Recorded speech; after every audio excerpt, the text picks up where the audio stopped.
আজকে করব কোষে দেখি 5.3 অনুপাত সমানুপাত চ্যাপ্টার বোর্ড বই অধ্যায় 5 অনুপাত সমানুপাত 5.3। এই 5.3 শুরু করার আগে আমরা কতগুলো প্রক্রিয়া সম্পর্কে একটু জানব। 1 নাম্বার ব্যস্ত প্রক্রিয়া। ব্যস্ত প্রক্রিয়াটা কি? যদি a by b equal to c by d হয়, দেখা যাক a by b equal to c by d হয়। যদি এটা হয় তাহলে ব্যস্ত প্রক্রিয়া বলছে b by a equal to d by c। এটা কি বলবো? ব্যস্ত প্রক্রিয়া, মানে অনুপাত দুটো শুধুমাত্র উল্টে যাবে। a by b equal to c by d হলে ব্যস্ত অনুপাত হবে b by a equal to d by c। যদি এরকম থাকতো x by y equal to p by q, তাহলে ব্যস্ত প্রক্রিয়া কি হতো? y by x equal to q by p। শুধুমাত্র অনুপাতটাকে উল্টে দিলেই হবে। ব্যস্ত প্রক্রিয়ার পরে আমরা শিখব যোগ প্রক্রিয়া। যোগ প্রক্রিয়াটা কি? ধরা যাক দেওয়া আছে a by b equal to c by d, তাহলে যোগ প্রক্রিয়া কি বলছে? যোগ প্রক্রিয়া বলছে a plus b by b equal to c plus d by d। এটাকে আমরা বলবো যোগ প্রক্রিয়া, মানে উপরেরটা যোগ নিচেরটা বাই নিচেরটা ইজ ইকুয়াল টু উপরেরটা যোগ নিচেরটা বাই নিচেরটা। বাম পক্ষে এবং ডান পক্ষে একই জিনিস করব, এটাকে আমরা বলবো যোগ প্রক্রিয়া। এবার শিখবো ভাগ প্রক্রিয়া। ভাগ প্রক্রিয়া কি? x by y equal to p by q। তাহলে ভাগ প্রক্রিয়া হলে হবে x minus y by y equal to p minus q by q।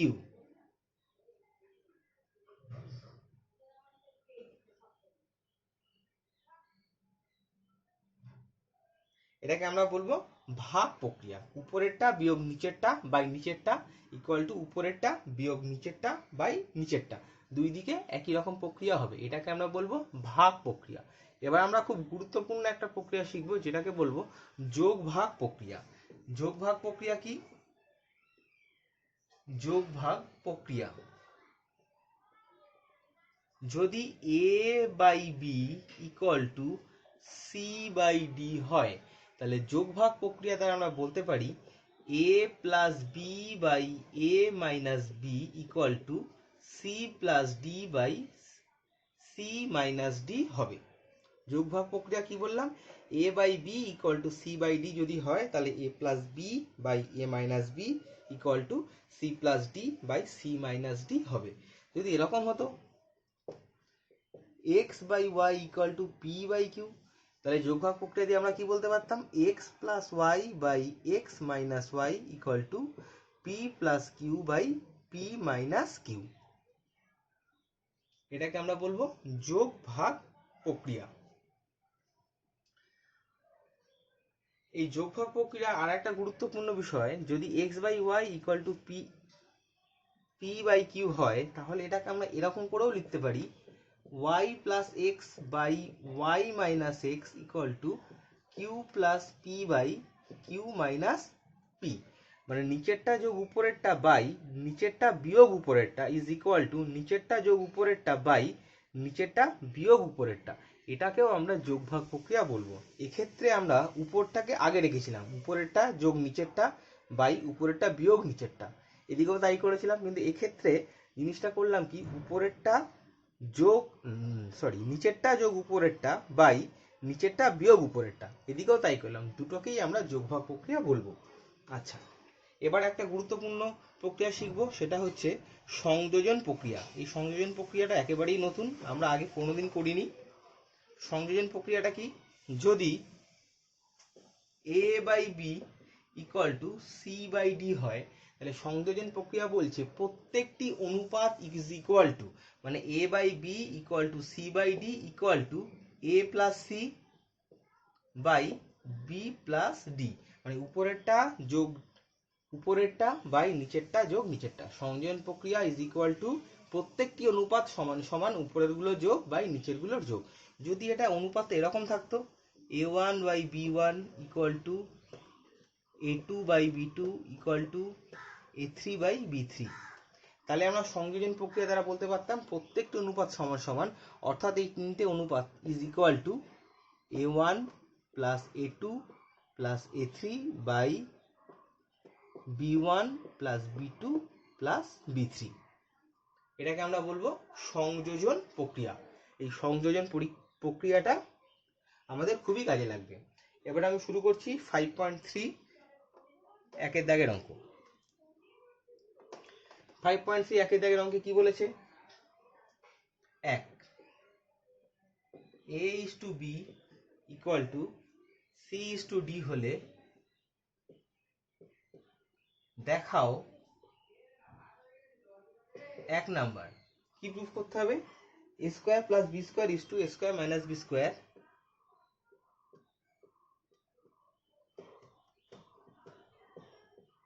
is equal to ac plus bd is to ac minus bd। এবার এটা কি করে প্রমাণ করব? যেটা আমাদের দিয়ে দিয়েছে a is to b equal to c is to d। এই 5.3 1 2 3 সব কটা অঙ্কের টাইপ আপ, সব কটা অঙ্ক আমরা একই পদ্ধতি মেনেই করব। তাহলে a is to b equal to c is to d, এখান থেকে আমরা কি বলতে পারি? a by b equal to c by d equal to k ধরি, যেখানে k is not equal to 0 ধ্রুবক। এই k is not equal to 0 ধ্রুবক, এই ধ্রুবকটা সমানুপাত ধ্রুবক লিখলেও হবে, কিন্তু k is not equal to 0 কথাটা অবশ্যই লিখতে হবে। তাহলে a equal to কত বেরোলো? a equal to bk, c equal to dk। তাহলে a আর c এর মান আমরা বার করে নিলাম। এবার আমরা বাম পক্ষ LHS দিয়ে শুরু করব। LHS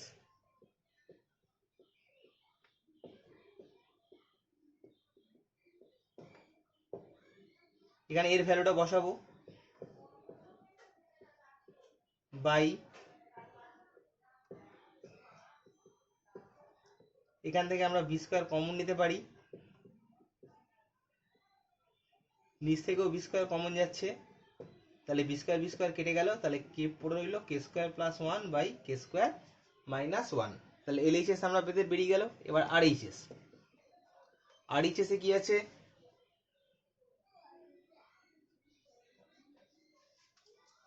RHS এ আছে AC plus BD is two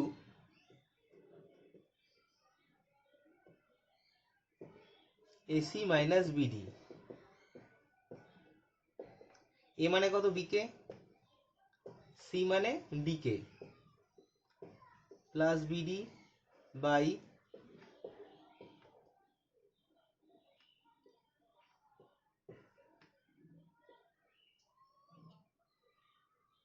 এখানে বিডি, এখানে বিডি, তাহলে বিডি কমন যাচ্ছে, তাহলে পড়ে থাকছে কত? K square plus 1। নিচ থেকেও বিডি কমন যাচ্ছে, তাহলে পড়ে থাকছে k square minus 1। B d b d কেটে গেল, তাহলে পড়ে রইল k square plus 1 by k square minus 1। তাহলে LHS যা ছিল RHS ও তাই এলো। তাহলে আমাদের প্রুফটা এখানেই শেষ হয়ে গেল। Therefore LHS equal to RHS। 5.3 একের 1। এবার 5.3 একের 2 এর অঙ্ক করব।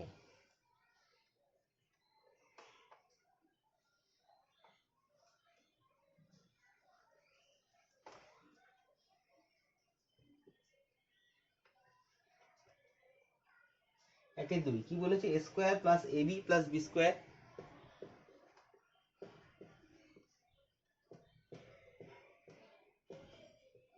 is to a square minus ab plus b square equal to c square plus cd plus d square is to c square minus cd plus d square। এটা আমরা proof করব। LHS a square plus ab plus b square is to a square minus ab plus b square equal to a মানে কত? bk plus a মানে bk, b plus b square by square মানে b square k square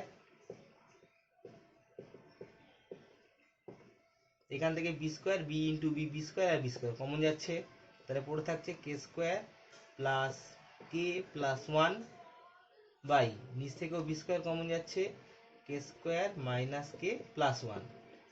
উপর নিচে B square কেটে গেল, তাহলে পড়ে থাকছে কত, k square plus k plus one, k square minus k plus one. এবার RHS,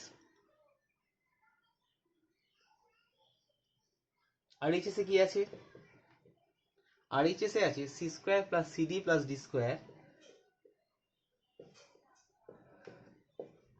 is to c square minus c d plus d square. তাহলে এখানে সি স্কোয়ার মানে কত, ডি স্কোয়ার কে স্কোয়ার, মান বসিয়ে দেওয়া যাক।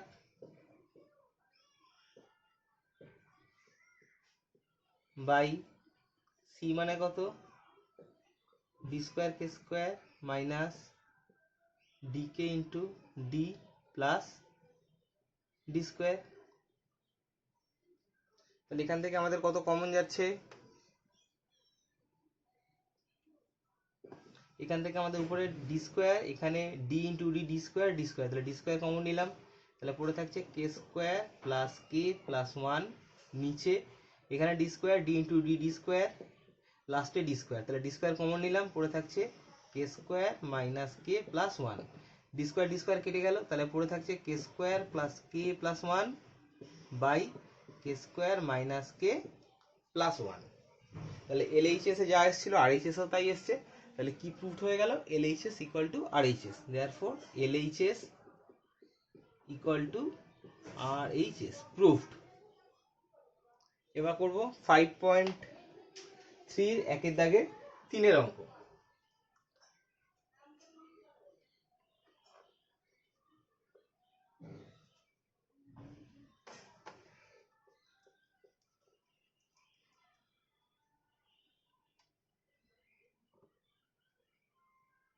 একের দাগে 3 কি বলেছে,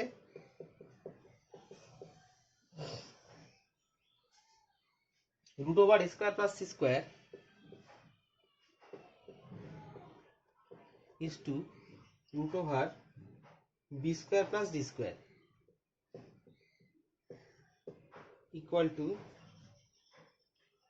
p a plus q C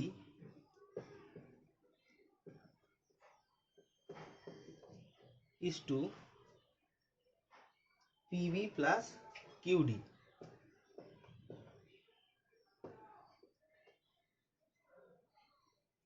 এটা আমাদের প্রুফ করতে হবে। তাহলে প্রুফ করব কি করে, এলএইচএস, এলএইচএস এ কি আছে, a square plus c square root over is to root over b square plus d square equal to root over a মানে কত, বি কে, তাহলে b square k square plus c square মানে d square k square by নিচে যা ছিল তাই থেকে গেল b square plus d square equal to উপরে রুটের ভিতর থেকে কে স্কোয়ার কমন যাচ্ছে রুটের ভিতরে, তাহলে কে স্কোয়ার, তাহলে পড়ে থাকছে কত, b square plus d square by root over b square plus d square. এবার এখান থেকে আমরা উপর থেকে রুটের ভিতর থেকে কে স্কোয়ারটা বেরিয়ে এলো, তাহলে কে স্কোয়ার বেরিয়ে এলে কত থাকবে, k into root over b square plus d square by root over b square plus d square. তাহলে root over b square plus d square, b square plus d square কেটে গেল, তাহলে পড়ে রইল কে। তাহলে এলএইচএস ইকুয়াল টু কে। এবার RHS, RHS এ কত বলেছে, p a plus q c is to p b plus q d equal to p a মানে বিকে, তাহলে p b k plus q c মানে d k by p b plus q d. উপর থেকে কে কমন যাচ্ছে, তাহলে পড়ে থাকছে p b plus q d by p b plus q d, p b plus q d কেটে গেল, তাহলে পড়ে থাকছে ইকুয়াল টু কে। তাহলে LHS যা আসছিল RHSও তাই এসছে, তাহলে আমাদের প্রুফ হয়ে গেল LHS ইকুয়াল টু RHS। কোষে দেখি 5.3 একের দাগের 1 2 3 তিনটে অঙ্ক হয়ে গেল। পরবর্তী ভিডিওতে 2 দাগ 3 দাগের অঙ্কগুলো করা হবে। এখন এখানেই শেষ।